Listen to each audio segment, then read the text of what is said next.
Did I mention I friggin' hate wolves in this game?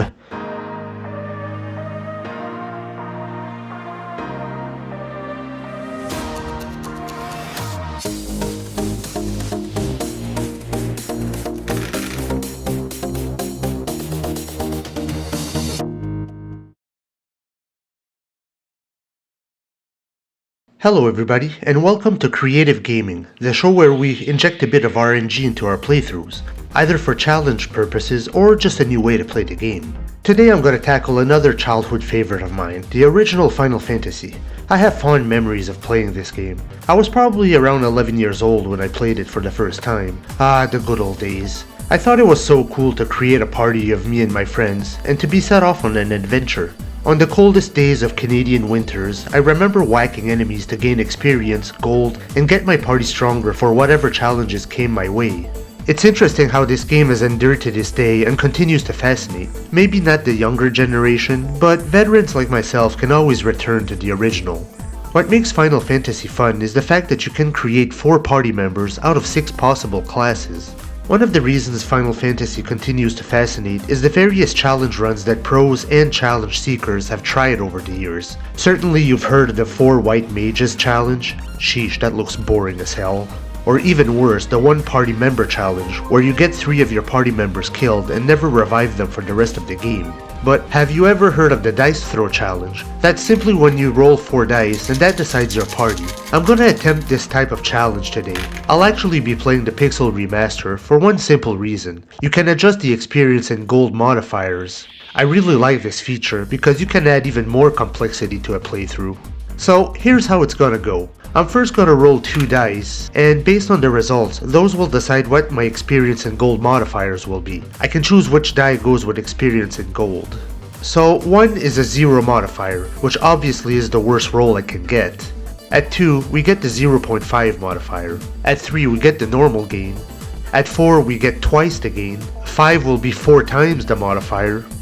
So that leaves 6. 6 will actually be the opposite of the other die. So if the other die is a 0 modifier, the opposite is 4 times the gains. The opposite of half gains is twice the gains. And the opposite of normal gains is the same, normal gains. You got all that? One side rule, if I happen to roll 2 1s, I can re-roll because 2 1s would be 0 modifiers for both experience and gold. And the game would be virtually impossible this way, so I need some type of gain, even if minimal. Alright, once the experience and gold modifiers are decided, it will be time to roll a party. I will actually roll 5 dice, rolling 5 classes. I will form my party of 4 out of the 5 results. Obviously, the experience and gold modifiers will help with my decision, and I will try not to make a party that's too predictable. So, 1 is a warrior, 2 is a thief, 3 is a monk, 4 is a red mage, 5 is a white mage, and 6 is a black mage. Now, I will do this 3 times, so basically I'll generate 3 different parties with their own modifiers. I will then make my decision and choose one playthrough out of the 3 that I rolled. Getting a little convoluted there, Dylan. So I'm sorry if this sounds a little convoluted, but I like to give myself a little wiggle room within my RNG. And just to clarify, I'm not necessarily gonna choose the playthrough that's easiest, nor the most difficult. I will choose the playthrough that seems the most interesting or unique. Alright, let's get these dice rolling. So we're gonna roll for parties A, B, and C. Here we go for party A. So the modifiers will be...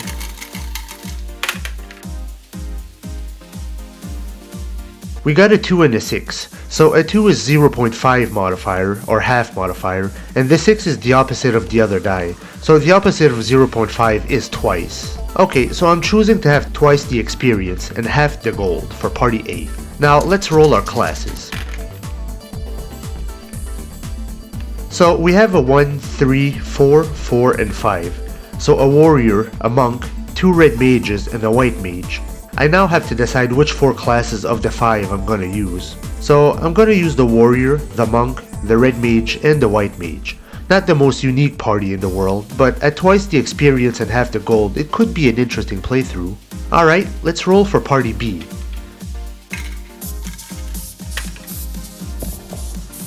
So I get a 1 and a 5, so that's a 0 modifier and a 4 times modifier. So I will put 4 times the experience and 0 gold. Let's roll for the classes. Okay, so I got a 1, 1, 3, 4, and 6. So 2 warriors, a monk, a red mage, and a black mage. Again, an interesting party. At 4 times the multiplier, this playthrough would be a breeze. I will put 1 warrior, a monk, a red mage, and a black mage. So, I guess it's similar to party A, but we're switching out the white mage for a black one. The experience and gold modifiers are different, of course. And now let's roll party C. Okay, a 3 and a 4, so a normal modifier and twice the modifier. I'll put twice the modifier at experience and normal gains for gold. And now let's roll party C. 1, 2, 3, 3, and 4. Alright, so a warrior, a thief, 2 monks, and a red mage. The obvious party to make would be a warrior, a thief, a monk, and a red mage, but that's one of the most common parties you can make. That's a little too obvious, so I'll shake it up a bit. I'm gonna choose a thief, 2 monks, and a red mage. Alright, so our 3 parties are decided. Should I go with party A, B, or C? Now, I don't think any of these playthroughs are gonna be ballbusters. We got some decent modifiers and decent class combinations overall. Okay, so back to our choices. I'm actually having a hard time deciding. Each of these playthroughs have their own merits. A good challenge in this game is fun, but having a strong party that massacres your enemies is fun as well. Alright, just for the uniqueness of it, I'm gonna try party C. I'm gonna bring out the cheat button as well. Not that I really need it for this playthrough, but here's how it's gonna work.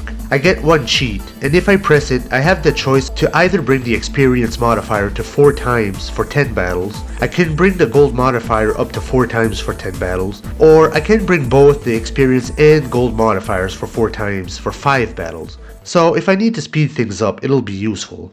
I don't think I've ever used a party like this before. The magic will be handled by the red mage, and all 4 of these characters are decent attackers. During this playthrough, you'll probably hear me compare this game to the Nintendo version a lot. I know the NES version pretty well, and how brutally difficult that game can be.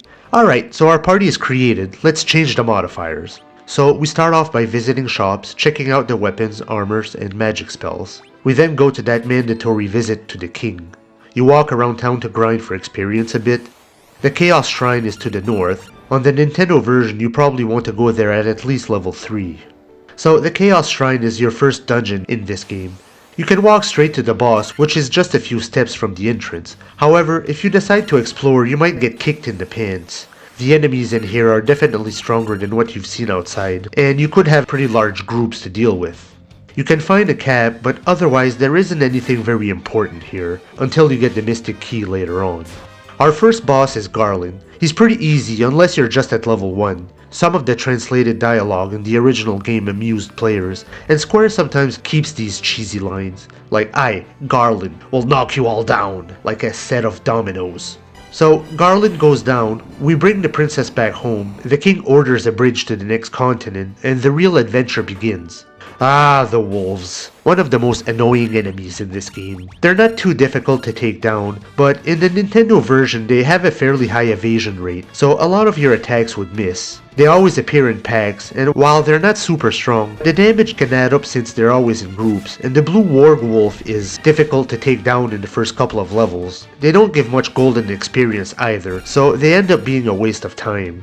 Another thing that made the original Final Fantasy difficult is the lack of a retargeting system. You see, you had to target your enemies carefully, because if one character killed an enemy and you had another character target that same enemy that just died, his attack would be wasted. So you had to pay attention all the time and scatter your attacks efficiently. Now, I don't think companies could get away with this rudimentary programming nowadays, but I have to admit that it made battles more challenging and made you pay attention on how to plan your attacks. Today, you can just mash the A button repeatedly and have all of your party members attack the same enemy, and if the enemy dies, your friends will just target the next enemy. Or better yet, press the Y button and each of your characters will mimic their last action. You can fly through battles pretty quickly. It's more appealing to gamers today, but back in 1990, we had the grueling task of micromanaging our actions in battle, or there could be bad consequences. Alright, now we're at the pirates. There's 9 of them, but each of them go down in one hit, even from a mage character. Again, super easy in the remakes, but you had to manually target different pirates in the original version. And with that we get the ship. This was a cool feature in Final Fantasy, to get a ship this soon. Ships existed in Dragon Quest as well, starting in 2 and 3, but they were given to you later in the game. You felt like you had to work for it. But Final Fantasy said screw that, players get a ship already. Obviously you're limited to how far you can travel, but it gives you an early chance to explore. Oh shit, that's a large group. The Sahagins were almost as annoying as the wolves, being a very common encounter on seas, and having a high evasion rate so your attacks would miss often. If you head to the west, you can actually snag over 1,000 gold if you visit the Cave of the Dwarves. This is especially important if you're doing a challenge run with a 0 gold modifier. Some more wolves, and the stronger warg wolves. Wolves again, which slows down the grinding. In the original version, there is an area east of Provoca that players call the Peninsula of Power. This was an area with vastly stronger enemies, but if you had the secondary fire spell, you could more easily dispatch these enemies and you would get a lot of experience and gold. A very dangerous but very good grinding spot. I'm guessing they must have removed it in the remakes. Yeah, it would appear that they did. Wolves again. Friggin' wolves. Wolves.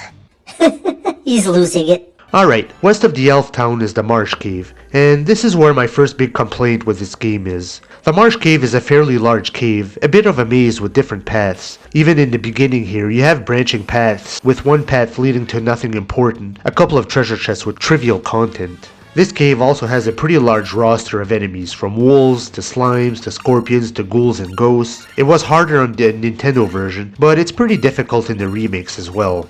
On the NES version, you pretty much had to buy 99 potions, and you could only buy one potion at a time. You had to constantly press the A button, and it took like 20 minutes to buy 99 potions, assuming that you had the 6,000 gold that it required to buy the potions. The enemies are strong, and you have these slime enemies that are invulnerable to physical attacks. Your mage characters don't have many charges for their spells yet. Their secondary fire and thunder spells might have like 3 or 4 charges, so you had to be very conservative with your magic, like you could only use them for emergencies. It's a case of too much too soon. Your party isn't ready for this type of grueling dungeon yet. Whichever version you're playing, if you come here unprepared, you'll probably regret it. Here, we're lucky enough to have a map, but we didn't have that luxury in the Nintendo version. Well, we had real maps, but... So you finally find a room that has the crown you need, but you're greeted by another kick in the pants. You encounter the Pisco Demons, or Wizards in the Nintendo version. It's funny how they were called Wizards originally, but they don't use magic at all, which confused players at first. They only have physical attacks, but they hit like a friggin' truck. If you try a no experience and no gold challenge run, this is probably where you'll get stuck. So I win here, but I got lucky with the preemptive strike. If not, one or more of my characters might have ended up dead. There are no means to quickly escape this cave either. You have to walk all the way in and then you have to walk all the way out. By the way, in the original version, you had no Phoenix Downs. Let me repeat that, you had no means of reviving yourself in the cave or out when exploring the world. You do get access to a life spell halfway through the game for your white mage, and it couldn't be used in battles. But luckily this remake has Phoenix Downs and the life spell can be used in battles, making the game considerably easier. Phew, I'm always happy when the Marsh Cave is over with. It's one of the toughest dungeons in the game, just for the fact that your party is so weak at this early point. Here we have the boss Astos, and the character is dead right off the bat. This battle isn't too difficult, but Astos has instant death spells and secondary elemental spells, so you don't want this battle to drag on for too long. Alright, so we get the crystal for Metoyo, we get the Jolt Tonic to wake up the Elf Prince, and we get the Mystic Key. You have access to a few treasure rooms that were locked before.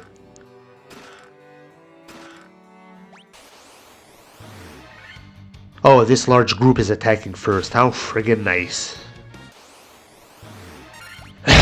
Did I mention I friggin' hate wolves in this game?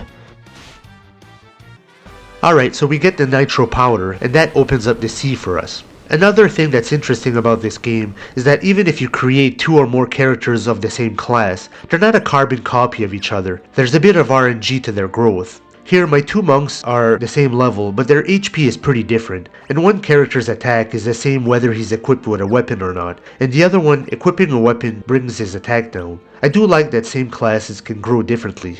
Before I go to the Earth Cave, I actually go to Crescent Lake first. The enemies here are stronger, but you can get more experience and gold, and you can better prepare yourself for the game's next annoying dungeon. Yeah, look at that experience. And I'm getting twice the experience too. I guess the red mage can't learn magic here yet. Coming back to what I said about revive items, the original game doesn't have super potions either. You only have the basic potion that heals for 30 hit points and that's it. Now we are at the Earth Cave. So this is where my second big complaint with this game is. The cave itself is fine, some tough enemies, but your party is better prepared at this point. But the problem is you have to walk down several floors to face a boss, get an item, and you still have no ways to warp out of a dungeon. You have to walk all the way back out, give the item to an old man, he gives you another item in return, and you have to walk all the way through this dungeon again with 2 added floors on your revisit. I don't know if the developers did this for the player to fight more battles and give him more experience, but nobody likes going through this dungeon twice. Hopefully you return to town to rest at the inn first, before your second journey into this cave, or use the cottage or something. Oh wow, 6 ogres. This wouldn't have happened in the original game. On the Nintendo, the ogres took a quarter of the enemy battle screen, so only 4 of them could be on screen at any time. Ah, the cockatrices. Veteran players like myself are always scared of birds in this game. These birds can turn you to stone. You need a soft item to remove petrification. But in the original version they were fairly expensive and you probably didn't have many in your inventory at this point. So the cockatrices turn you to stone, and there is a palette swap version of this bird that has instant death attacks. I tell you man, don't mess with the birds. Now we get to the vampire. He was a common enemy you could encounter later in the game, but he's presented as a boss here. He goes down pretty quickly, just use your fire spells and attacks.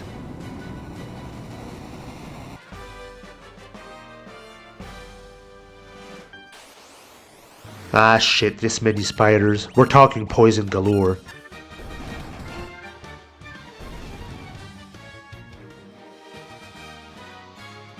So we're back at the vampire's room. Now we can move that plate behind his room.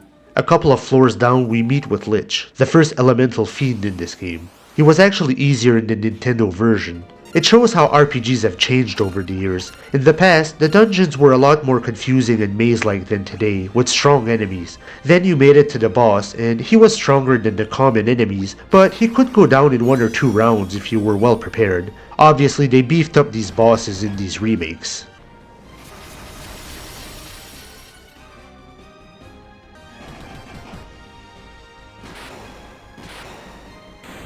So Lich goes down and now we have access to the canoe. Alright, so I think we'll stop it here for today, but join me in the next episode when I continue this playthrough. Will I be able to beat this game without a warrior or dedicated mages? Keep gaming everyone, and see you soon.